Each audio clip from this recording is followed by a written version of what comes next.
Okay, so chapter 7, chapter 7 is, as you can see, there's kind of two themes that I've been talking about, is especially in this setting, and I'm hoping you're grasping it, right? You have this kind of like theoretical and idea-based theme, and then you have a practical application of it.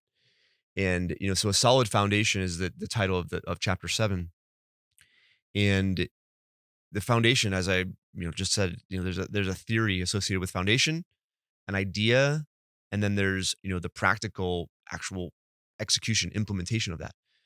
So I find there's something we call the arrival syndrome, right? Which is thinking There's all sorts of quotes associated with, like, the more you know, the more you don't know.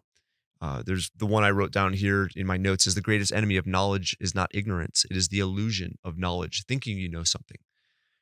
And it's based on maybe some other event, not necessarily an experience. I think experience is huge. And there's also lots of paradoxes in life in relation to how we are, how we live, which I find fascinating. And I'll bring up why I'm talking about this in just a second. So there's some paradoxes that I keep kind of a folder of them that I think about or read about. One is, the more you try to impress people, the less they'll be impressed. The more you fail, the higher likelihood of success. The more afraid of death you are, the worse your life will be. The more you learn, the more you realize you don't know. The harder you push to achieve, the harder it is to achieve. The harder you try to keep someone close, the further you push them away. So I've learned that, in life, there are things that we're inclined to do naturally, instinctively, and we don't question those assumptions, as I've said that a couple times now. And that's where you go to: what is life about? What are we trying to achieve? What's the goal? And I don't think there's this end of the rainbow goal. I think the goal exists in the here and now. And I've come to appreciate something that Tony Robbins said, and I think you should really think about this. And the statement is: the quality of your and my life, the human life, the quality of our life is, in proportion, direct proportion to the amount of uncertainty that we can comfortably live with. And what I believe that means, or what I've come to understand that as meaning, is that life is about adventure. It's about excitement. It's about difference. It's about variety.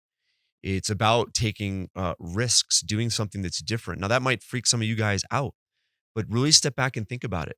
Now, think about why you don't take risks, why you don't go on adventures, why don't you do things differently? And typically it's because the desire for certainty, which I also believe is a necessity, the desire for certainty holds you back. So the solid foundation, I would say, from an idea standpoint as well as a practical standpoint, is to put you in the position where you have enough certainty, a degree of certainty, which is ultimately a mindset, so that you can start to experience uncertainty. And that's where life really takes off, and where it becomes incredible. Whether it's going to more sporting events, or going on vacation, or going skydiving, or hiking somewhere, going to a state that you've never been to. There's so much associated with our dreams and what is possible for the human being, but yet the degree of certainty that we want, okay, which is just an idea usually, isn't necessarily thought through, or established, or foundation isn't established to mitigate that, the fear that comes from not having certainty. So a solid foundation, I would say, is an idea standpoint, but it's also practical, where you can establish a foundational asset base, a foundational set of skills and certifications and ability to make money. And when you do that, life really starts to, like I said, take off. So I'll give you just a simple example. I have a neighbor who's become kind of a good friend of mine. He grew up in New Mexico. I grew up in Connecticut, and we have, very our dogs were named the same. Like, our kids are very similar ages. We have similar interests. It's really really interesting. But he's in software development, and he loves software development, but he despises the culture that he's in, the office that he's in, the people that he works with. And it's been bugging him, so much. But the degree of certainty that he wanted, because he knew internally that he could, do more by himself or with another company, but there was so much that came with the job that he had that it was hard to leave. But he realized that it was affecting his life. And so we had a conversation one day just about how to establish that foundation, whether it's cash in the bank, whether it's just writing down what your skills are and how they're valuable in the marketplace, and that really provides you the the mentality to take a risk. And he ultimately did resign his position, and he established a certain amount of money in the bank. He had conversations, he wrote certain things down, and now he's living a much more fulfilling life.